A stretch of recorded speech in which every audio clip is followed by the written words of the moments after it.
Well, as always, we've got Steve Fung in with us, and the world of technology. Within the world of technology, there's business technology, and we're not just talking about the corporate environment. We're talking about technical. We're even going to look at using the business of technology in vocational areas as well. Steve Fung, good morning to you. Good morning. Hi. Business technology. Let's break it down. Let's start with what we already know. The actual corporate environment. How are we using some of our basic technology, or how are we underusing it? Because sometimes we underutilize what we do have. Well, as basic as this song, one of the most important technologies for any business, be it small, be it corporate, or even the entrepreneur, is the internet. You always want to have the internet available at your business location for usages in other forms of technology. We move on to things like social media. If your business may have a website, you may have a blog. So you want to have access to those very basic fundamentals if you're talking technology off the bat. Basic. And when we go into internet usage and all of those kind of things within a corporate environment, what are some of the things that we should look out for? What are some of the limitations that we might have? Because after all, every business is different. Let's take a media house, for example. The internet is a major tool within any media house. Yeah. What are some of the aids that we can have to make the actual searching for information and gathering information a lot easier or quicker? Well, if I were a media host, I'd be more interested in putting information out there. But in terms of searching and gathering information, you could just make sure internet speed is up to your latest standards. You have the T1 packages available. You also want to make sure your in-house software is up to date. You're using your latest browser so people don't have difficulty when searching for information. But as a media host, I would probably want to put content out there. So I would probably have myself set up a new social media front, maybe a YouTube channel, and put my shows online or information. Regardless if it's a newspaper, you could put articles online through a blog or whatever. Any type of media house, you could utilize the internet and social media as a tool to get stuff out there. How do the basic websites actually, like Internet Explorer and Google Chrome and all of these others, affect your ability to be able to download or view this information? How does it actually affect the ability to actually, you know what I mean, Doug? If you're actually going to use, let's say, Firefox, I'm using all the various internet browsers, how does it affect the ability to actually download faster or view faster? Because some people have difficulties. Well, to be honest, if your internet is fast enough, the browser won't matter. It's all about your basic connection speed. But when it comes to browsers, Google Chrome is my preferred choice. Yeah, you mentioned that earlier, didn't you? It's by far the latest and the fastest. And then next step down from there, I would say Opera, then Mozilla. And I don't know anyone that uses Internet Explorer, but there's also Safari if you are really into that stuff. But definitely I would say Google Chrome is the fastest and the latest browser when it comes to using resources on your computer. So if you don't have a very fast PC, Google Chrome will work out fine for you. Google Chrome, okay. Yeah, I've used Google Chrome, but sad to say, I haven't used it professionally. I've used it for movies. Don't have a clue. I mean, Steve, how do you get all this information, and how do you apply it? I mean, you know, if you don't know, where do you start? Well, Google is everyone's friend. I mean, it's just there. The most searched term on the internet is how to. There's nothing wrong going in Google and type how to. Before I do anything, I go see what the experts are doing. You know, if it's something outside of my field, even if it's something that's like someone would bring a phone to me I've never seen before and they want it rooted, or they want, I go type how to and then fill in my search term. So essentially that is one way you could use, well, the only way, the best way to use Google to get stuff done. It could be something as simple as checking, you want to change something in your car. It could be something you want to look in, open your TV, your microwave start working. How to. You could utilize the technology in that way. And it applies in business as well too. You may have someone come in with something you may not have experienced, and you just go take a look and see what's on the web. Now, the web should not be your only source, and when you're searching, you take multiple sources before you go take something as law. And you also make sure these sources are reliable. All right? Okay, let's go to the phone lines. I think there's Matthew calling this morning. Good morning, Matthew. Yeah, good morning. What's on your mind, my friend? Why Matthew, please turn off your television and listen on the telephone. Go ahead. Why is Google Chrome the best browser to use?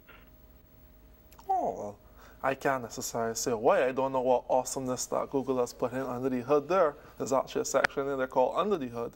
But it is the best in terms of performance. If you look at the benchmarks online, usually it's a close neck and neck between Opera and Chrome. It doesn't use much resources on your PC, meaning that it won't slow down your computer, and it just generally loads pages fast. I don't know what magic or what alien technology they have under the hood, but just on the surface from using it and from benchmarks around the internet, it is by far the best at the moment. I think we have another caller. Let's go back to the phone lines. Good morning. Ooh. I'm sorry. Okay. What's your question? Good morning, panel. Good morning. Go ahead, please. We seem to have lost that one. Let me ask you though, Steve. Apple is changing the way it's marketing iPad and dropping the 4G altogether and replacing it with the word cellular. Why?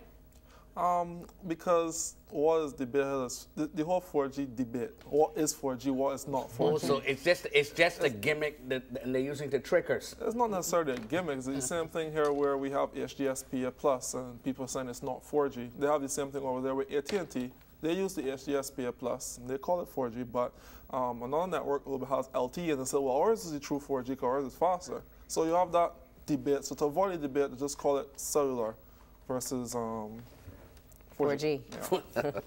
Let's say good morning to Lana. Hi, Lana. Hi, good morning. I am interested in buying the Samsung Galaxy S3.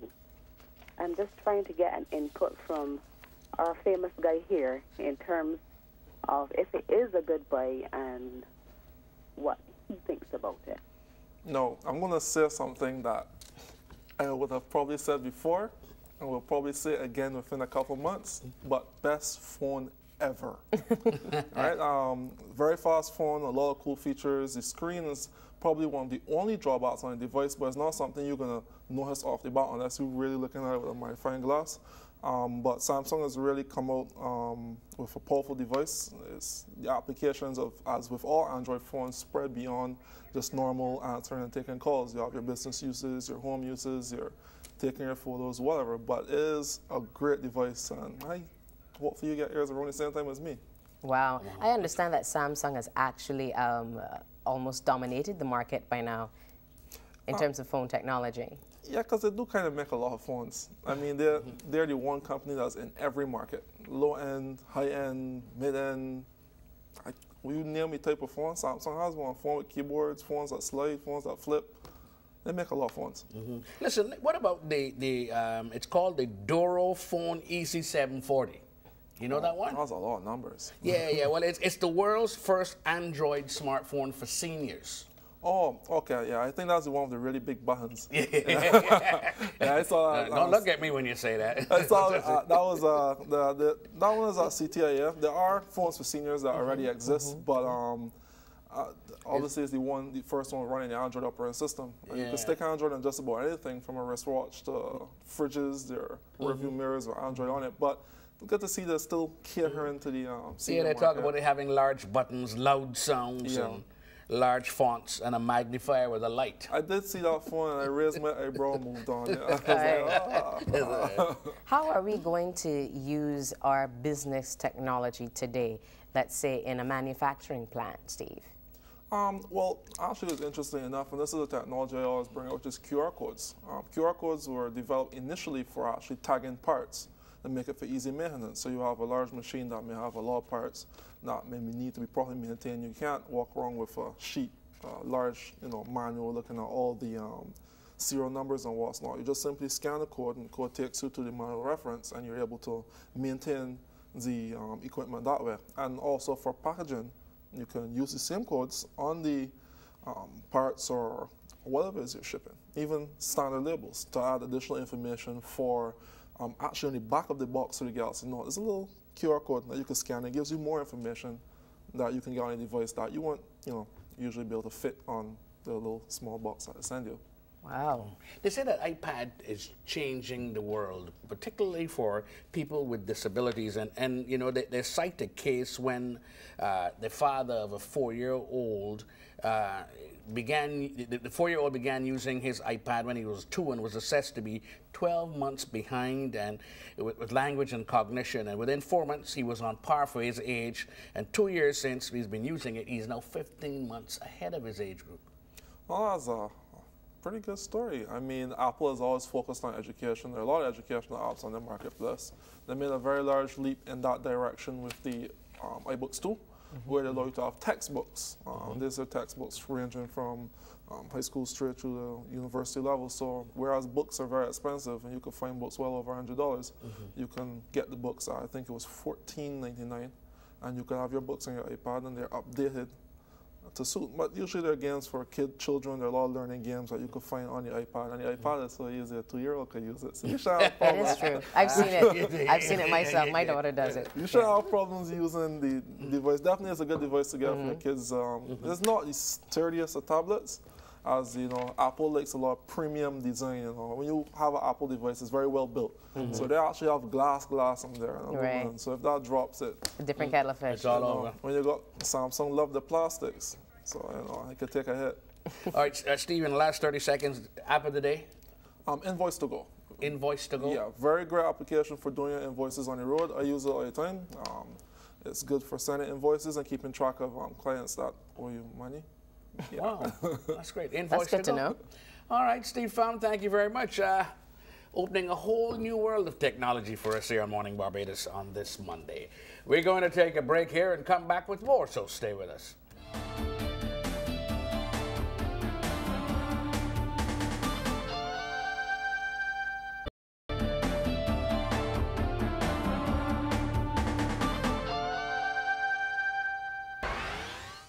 And we're back on Morning Barbados for this Monday. Time to talk technology this morning. And let's say good morning to Steve Fung. How are you doing, my friend? I'm fine, and you? Good, good. Always good to see you. And it was a busy week for you. Facebook IPO, it kind of turned out to be a dud after all. Yeah, kind of. There was a lot of speculation coming up to it. You'll find a lot of articles on it, which was strange, advising people to be wary of it, which, you know. But it got a lot of PR. I mean, it was they were like expectant mothers or expectant fathers in a waiting room. You know, everybody was talking about the $100 billion figure and so on. Yeah. You know, and it just kind of fell flat. What do you think was the reason? Well, they did a poll in the U.S. and it turns out 50% of Americans see Facebook to be just a fad. Facebook comes in a long line of social media sites or applications, as they like to call them, where there's a trend of failure. One rises and the other falls. So it's always the next new thing. You had Friendster, you had High Five, you had MySpace, and even Mark said himself when he first launched Facebook, there's a new MySpace. MySpace's fate was to be taken down by another service. So it may just be his fate. But regardless, they went public and they did raise a lot of money. So it just proves they're not far. They're going to be here to stay for a little while. And their new focus of going towards mobile, which they are failing horribly in terms of the applications, the renewed focus may actually keep them in the market because there's no real mobile social networking platform that's actually working properly right now. So they may dominate that market if they're going to it very heavily. But right now they make all their money from advertising, and it's kind of an intangible product. I mean, everybody just tells you all of their business, and you put it up there, and so the advertisers say, okay, fine, we want to reach those people. It just seems like a win-win situation for Facebook. Why would they even want to consider changing how they do what they do? Well, essentially, they have to have more ways to keep users engaged. This is something that also falls on the responsibility of businesses that want to be on Facebook that use the advertising from the free angle. But they have to keep users engaged in more ways, and if they can keep users engaged well on their mobile phones, half of Facebook users connect via mobile, be it the mobile website or the app. The mobile website is very good. The app is terrible for across the board. It's rated as one of the poorest social apps. So they're trying to improve on the mobile side to keep more engagement. So if they have a lot of users and they start losing them, then they lose their marketability, which is us. We are their product that they sell to the advertisers. Interestingly enough, Facebook recently had one of the major car dealers actually remove themselves from the advertising within Facebook. And I've noticed that General Motors, correct? Yes, they've actually removed themselves from Facebook. And the question came up as to whether or not Facebook was offering the kind of product that would be suitable or appropriate for markets such as General Motors. What's your take on that in terms of the market, as you mentioned, marketability? Well, me personally, I like to focus on the little guy. Right now, for the little guy, the small businesses, especially ones we have here, even the larger businesses here, which won't be as large as GM, there's still, it's still a very useful and very powerful tool. Your product is going to be very specific. Someone like GM, they're going to have a hard time pushing through there because their main market is, I guess, mainly the U.S. and Europe, where they ever push their vehicles. And they do have a lot of competition with other brands. So it may not just be a case of where they're advertising, it could be a case of the products and the targets and the methods they choose to advertise. Because there are many ways to go about the same task. They may just need to reevaluate their methods. But there was a while back, there was some complaints from a few large companies about the advertising prospects on Facebook. But they have made some changes and, well, I guess you haven't heard much about that until GM now. Let me raise this question with you because, you know, I was watching cricket yesterday and they posed a question. I don't know what the question was, or how many balls Shibna Raichandapal would have to face to make his 100. He was in his 90s.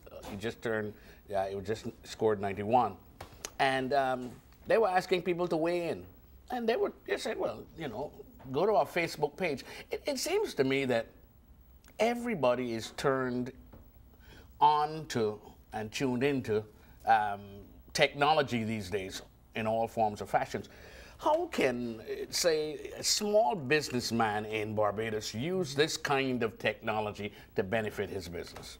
Well, there are many ways, and there are many technologies. Facebook is just one of them, and that falls under the category of social media. And just like you said, you can use it to engage and interact with your users, customers, your prospects, however you wish to, how they wish to label us. But usually as a tool for interaction. It brings a higher level of communication between, let's say, supply and demand. So you will actually be able to cater directly to your customers' needs when you know what they want and make yourself much more viable in the marketplace. Let's say that I'm into agriculture. Yeah. And I am producing certain goods that I want to put out for sale. Again, how can we use the social media and or other technologies in order to boost my marketability? Well, personally, agriculture will benefit heavily from, I guess I will call it a suite of applications that will help them, I guess, survey a landscape, determine or at least track the crops they're growing in terms of even if they have an electronic system, they can time and control the watering and the injection of nutrients into the system from their mobile phone directly. And they can also you can do that from a mobile phone? You can do that from your mobile phone, yes. Your mobile phones today, this comparison will shake some people, but a BlackBerry today has 100 times the computing power of the computer that put man on the moon back then. So you understand that mobile phones are very powerful, but applications can be built to manage all of that from your phones. Connectivity via Bluetooth or Wi-Fi will allow for that. Well, yeah, in theory.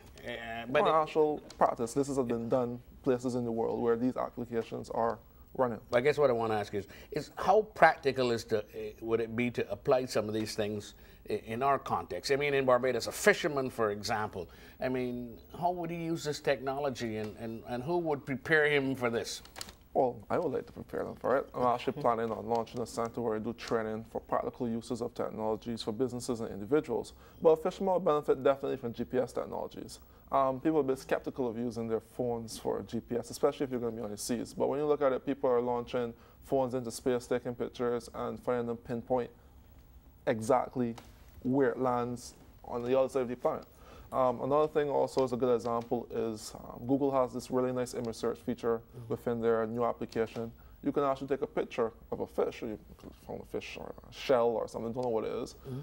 They will search the internet for anything related to that picture and give you a match, and you'll be able to identify things. So that's two ways fishermen could use just simple mobile technologies. Let's get back to the GPS. So I mean, a fisherman lost at sea. Yeah. Once he's getting coverage, his GPS on his phone can at least tell him where he is. And he could get his bearings back from using GPS on his mobile phone. Only if Christopher Columbus. Only if. Only if. Yeah. Well, let's talk about other technology benefiting small business. What else can we be using? Well, I personally like mobile stuff. The tablets are something that could definitely be pushed into the space, but aside from that, like for manufacturing, we have BMX coming up. I'm very interested in manufacturing. I think that we should be manufacturing a lot more products here and selling it to you out, be it physical or digital, be it apps, games, or even physical products that we make here. What a new technology, well, it's not really that new, but something I find very interesting is 3D printing.